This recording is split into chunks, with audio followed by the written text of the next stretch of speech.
Hello বন্ধুরা, আশা করি সকলে ভালো আছেন। আজকে পমফ্রেট মাছের একটা রেসিপি বানাবো। মাছগুলো আগে থেকে ভালো করে ধুয়ে পরিষ্কার করে নিয়েছি। আর মাছের লেজের দিকে পাখনার থেকে আর সাইডের পাখনা থেকে খানিকটা কেটে বাদ দিয়ে দিচ্ছি। এগুলো খেতে ভালো লাগবে না, এগুলো আমি কেটে বাদ দিয়ে দিচ্ছি। এইভাবে সমস্ত মাছগুলো থেকেই পাখনাগুলো কেটে বাদ দিয়ে দিলাম। তারপরে মাছগুলোর গায়ে একটু কাট লাগিয়ে দিচ্ছি। এইভাবে যদি কেটে রাখেন তাহলে কিন্তু মাছগুলো খুবই টেস্টি হবে রান্নার পরে। আমি মাছের দুটো পোর্শনে এইভাবে ছুরি দিয়ে কাট লাগিয়ে দিলাম।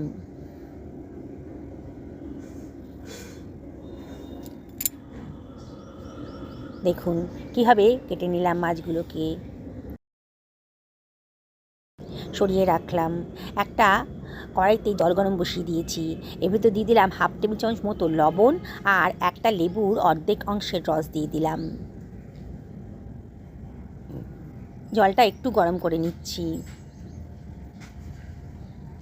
জলটা যখন গরম হয়ে গেছে তখন আমি কেটে রাখা মাছগুলো এর ভেতরে দিয়ে দিচ্ছি।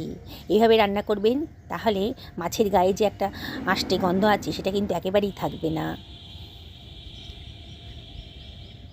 মিনিট খানেক মাছটাকে একটু গরম জলের মধ্যে রেখে দেবো, উষ্ণ গরম জলে। তারপরে এটাকে আমি সরিয়ে নিচ্ছি। দেখুন বন্ধুরা, জলের রঙটা কিরকম সাদাটির মতন হয়ে গেছে। গ্যাসের ফ্লেম কিন্তু আমি অফ করে দিয়েছি। এবার মাছগুলোকে তুলে অন্য একটা পাত্রের ভেতর রেখে দেব। পরিবারে অনেকেই কিন্তু মাছ খেতে পছন্দ করেন না আষ্টে গন্ধের জন্যে। এইভাবে যদি রান্না করে দেন তাহলে কিন্তু দেখবেন তারা মাছের ভক্ত হয়ে গেছে। মাছগুলোকে আমি সরিয়ে রাখছি।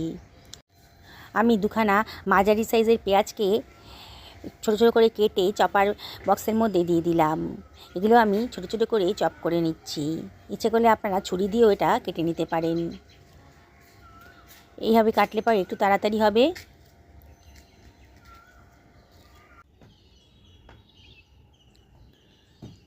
দেখুন সুন্দর করে কাটা হয়ে গেছে। এবার এটাকে আমি সরিয়ে রাখছি।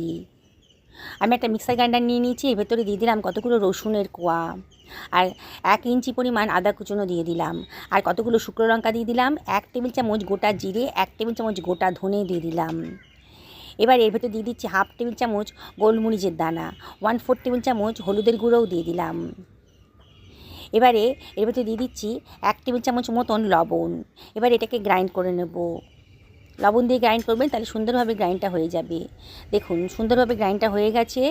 এইবার এই গ্রাইন্ড করা মশলা থেকে প্রায় 2 টেবিল চামচ মশলা নিয়ে আমি মাছের মধ্যে দিয়ে দিলাম।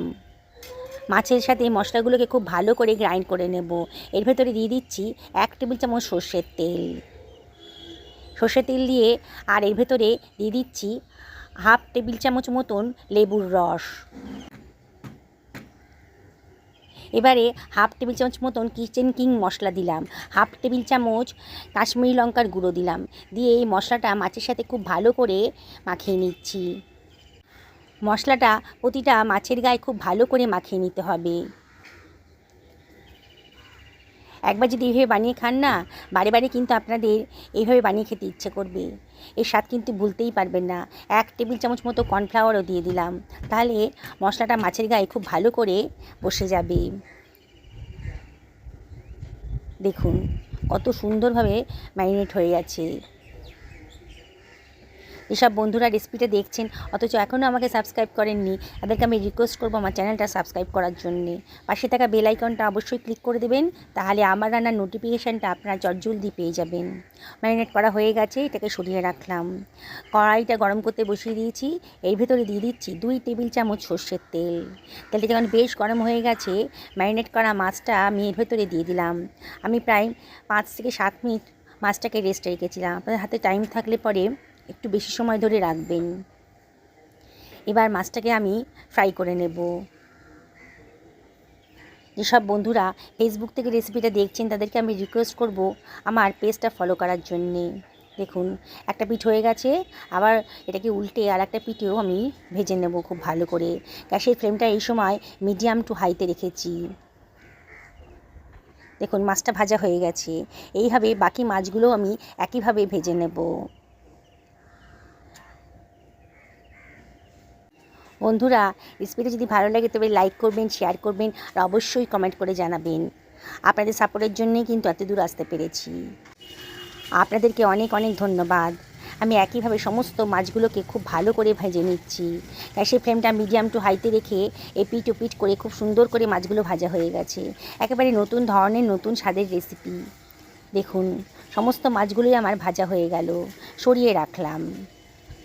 এবার ওই তেলের ভেতরে আমি দিয়ে দিচ্ছি 1/4 টেবিল চামচ গোটা জিরে, আর দিয়ে দেব পেঁয়াজ কুচোনোটা, দিয়ে সব কিছু খুব ভালো করে মিশিয়ে নিচ্ছি। গ্যাসের ফ্লেমটা মিডিয়াম টু হাইতে রেখেছি, আর অনবরত কিন্তু নাড়তে হবে। দেখুন, পেঁয়াজের কালারটা কিন্তু চেঞ্জ হয়ে যাচ্ছে। গ্রাইন্ড করে রাখা যে মশলাটা ছিল গ্রাইন্ডারে, সেই মশলাটাও কিন্তু দিয়ে দিচ্ছি পুরোটা।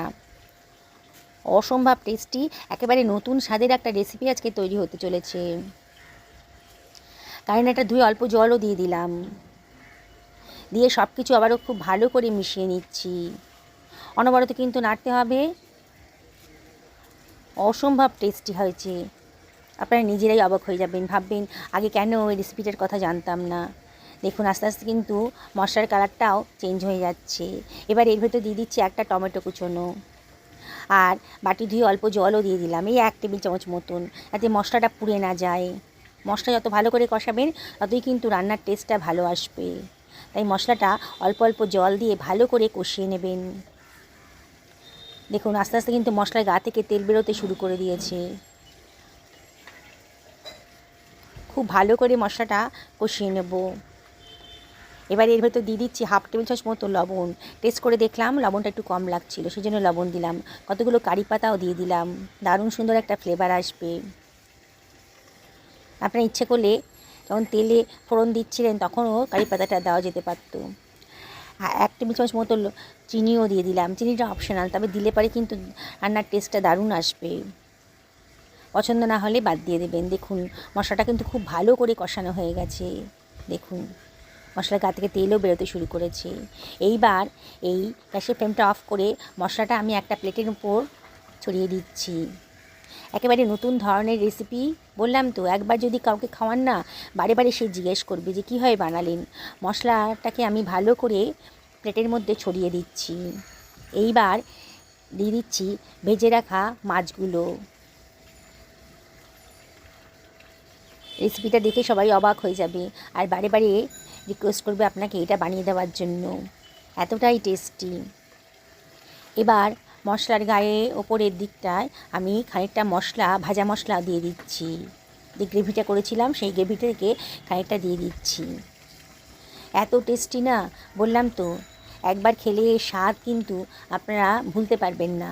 বারে বারে মনে হবে পমফ্রেট মাছ নিয়ে এলে এইভাবে বানিয়ে খাই। শুধু পমফ্রেট মাছ কেন, আপনারা যে কোনো বড় মাছ দিয়ে কিন্তু এই রেসিপিটা বানিয়ে ফেলতে পারেন। লুচি, রুটি, পরোটা, ভাত, পোলাও, ফ্রাইড রাইসের সাথেও কিন্তু দারুণ টেস্টি হবে এই রেসিপিটা। দেখুন, মাছের গায়ে মশলাটাকে ভালো করে একটু মাখিয়ে দিচ্ছি। রোজ একঘেয়ে মাছ খেতে খেতে তো বোর হয়ে গেছেন, তাহলে একদিন এইভাবে মাছের রেসিপিটা বানিয়ে ফেলুন। দেখবেন যারা মাছ পছন্দ করে না তারাও কিন্তু এটা খেতে চাইবে আপনার কাছে। ওপর থেকে খানিকটা ধনেপাতা কুচি ছড়িয়ে দিলাম, দারুণ সুন্দর দেখতে লাগছে। দেখেই কিন্তু লোভ লেগে যাচ্ছে, কতটা সুন্দর দেখতে লাগছে দেখুন। আমি আপনাদেরকে আবারও রিকোয়েস্ট করব, একদিন আমার মতন করে এভাবে বানিয়ে ফেলুন।